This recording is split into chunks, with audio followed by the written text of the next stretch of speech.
Hello guys! Hello Aquarius! Welcome dito sa aking channel. Kapalaran 888 Aquarius. Alamin natin kung anong messages, vibration, gabay energy para sa lahat. Tayo general reading. I hope na makuha mo yung energy. Okay. Follow your heart. May gustong lumabas. Take charge of the situation. Okay. Saint Francis and Moses. Dito sa first two cards na to, sinasabi sa'yo dito, Aquarius, na kinakailangan mong sundin ang iyong puso from Saint Francis and take charge of the situation. So, halimbawa, Aquarius, kung ano yung emotion mo ngayon, kung ano yung gusto mong gawin sa ngayon, gawin mo siya. But be responsible sa kung ano yung sitwasyon, kung ano yung result niya, kung ano yung outcome. Partnership. Ganun na nga. Okay, comment down below. Tingnan mo dito. Etong message mo to, na 3 cards, ay resonated sila sa bawat isa. Kung makikita mo, sinasabi dyan, na, especially partnership sa trabaho, like teamwork, or pwedeng partnership sa business, or pwedeng pag-aasawa yan, pagpapakasal, dito sinasabi na, teamwork will give you a better result. Okay? So, yung pakikipag-team daw ay posibleng magdala sa'yo ng magandang resulta. So, ang kailangan mo is maghanap ka ng trustworthy na tao para maging partner mo. And, i-build up mo yung team na to kasama siya. 'Di ba? Yung parang dalawang utak, dalawang ulo, dalawang utak na i-combine, magiging powerful talaga.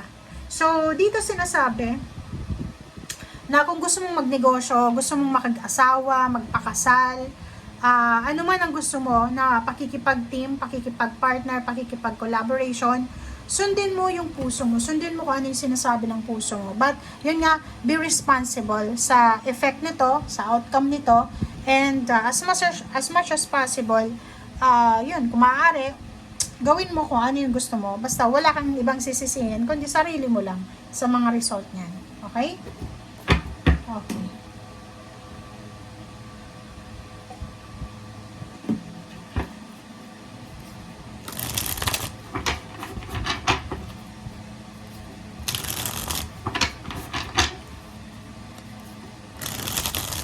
Aquarius.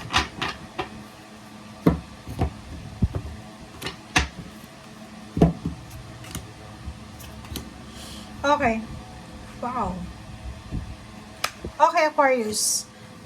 Comment down below if you resonated. Meron ditong Aquarius na siguro meron silang trabaho ngayon na kailangan nilang tapusin na kasi or pwedeng yung pinagkakakitaan nila sa ngayon or yung business nila or pwedeng yung trabaho nila is wala na silang control doon. Pwedeng talagang finish contract ka na or talagang kailangan mo nang mag-retire. Parang ganun.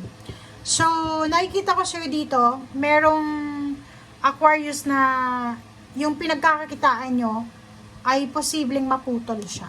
'Di ba? So, it's either retirement or end of contract or talagang na-terminate ka. But, yun yung but dito. Pero, ang maganda dito kasi may matatapos na financial source, pero may maganda din na darating kasi may sisimulan ka, may Ace of Pentacles dito, may magbubukas sa'yo ng gateway of financial success, financial new beginnings, na ang hatid nito, ang result nito sa'yo is lump sum, malaking halaga. So, ito yung 4 cards na to, kasama yung 3 cards dyan, so meron ka ng 4, 5, 6, 7 cards, na sinasabi sa'yo, Aquarius, na kung talagang gusto mo na mabago yung takbo ng buhay mo, kung hindi ka na masaya sa ginagawa mo, take charge, follow your heart, take charge of your situation, be responsible, be strong, be brave,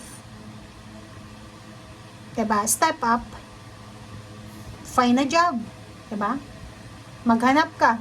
Kung may mag-offer sa'yo ng mga new beginnings sa pera, trabaho, negosyo, i-grab mo yung opportunities na yan. Dahil posibleng magdadala yan sa'yo ng limpak-limpak na salapi. So, sinasabi dyan, hindi ka magkakamali. Kung ano man tong papasukin mo sa ngayon, magdadala yan sa'yo ng swerte.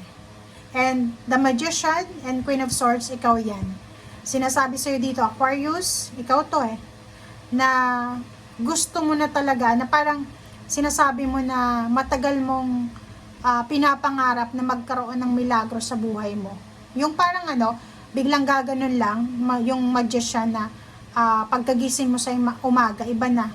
Ikaw to Queen of Swords. Ito yung ito yung emotion mo everyday.